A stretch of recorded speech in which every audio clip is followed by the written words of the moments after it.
When Governor Cuomo began the session back in early January, his poll numbers were soaring. His approval rating, following a fall that was spent cleaning up the damage from Hurricane Sandy, was at an almost unheard of 74%. A confident Cuomo embarked on an ambitious, progressive-leaning agenda. But they elect us to lead, my friends, and we will. In his State of the State speech, he proposed 3 major initiatives. 1, sweeping new gun control measures. 2, public financing of political campaigns. And 3, a Women's Equality Act. And we're going to do it this year.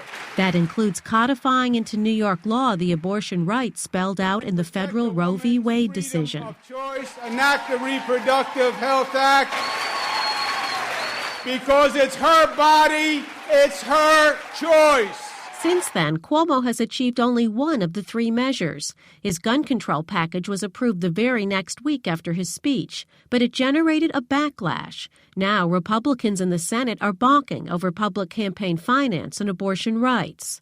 Besides the Republican resistance, multiple scandals ranging from bribery to embezzlement to sexual harassment have cast a deep shadow over the session. Several lawmakers face criminal charges or are under federal investigation. 2 have admitted to wearing a wire to try to gather evidence against their legislative colleagues. The latest Quinnipiac University poll finds the governor's approval rating has fallen 21 points this year to an all-time low of 53%, says pollster Mickey Carroll. The situation in Albany, the series of scandals and troubles and so forth, have hurt the governor. Cuomo lately has been trying to change the subject. He unveiled a brand new plan to create tax-free business zones at college campuses, and he announced his proposal 11 times at various locations across the state.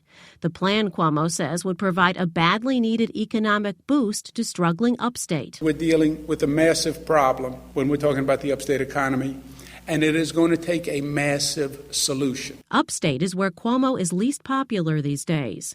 Carroll with Quinnipiac says it's a wise strategy. Oh, it's always smart. Always smart. Try to, sure. If it is bad headlines, get some good headlines. Oh, of course. Absolutely. But the governor has not been able to escape the topic of scandal entirely. Everywhere he's questioned by reporters seeking his reaction. What is your sense of how people are feeling up here in light of all these allegations that are coming out, new names being released? It's obviously miserable. Cuomo has condemned the acts of the accused lawmakers as stupid and venal, but he also attempts to downplay the significance of the scandals being centered in state government, saying they could happen anywhere. Sexual harassment is a problem all across society. It's a problem in government, it's a problem in corporations, it's a problem in newsrooms, it's a problem all across society.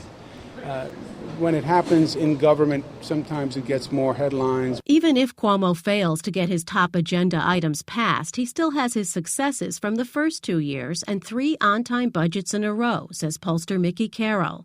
He so far does not have a serious challenger for his re-election in 2014. But if the governor wants to aim higher than that and run for president in 2016, Carroll says there may be a factor that, just like the Senate Republicans and the scandals, Cuomo can't really control. If Hillary Clinton runs, come on, if Hillary Clinton runs, the Democrats have just cleared out the field. In the more immediate future, the governor still has 2 more weeks of the session to determine whether he gets lawmakers to cooperate and pass his agenda or not. In Albany, I'm Karen DeWitt.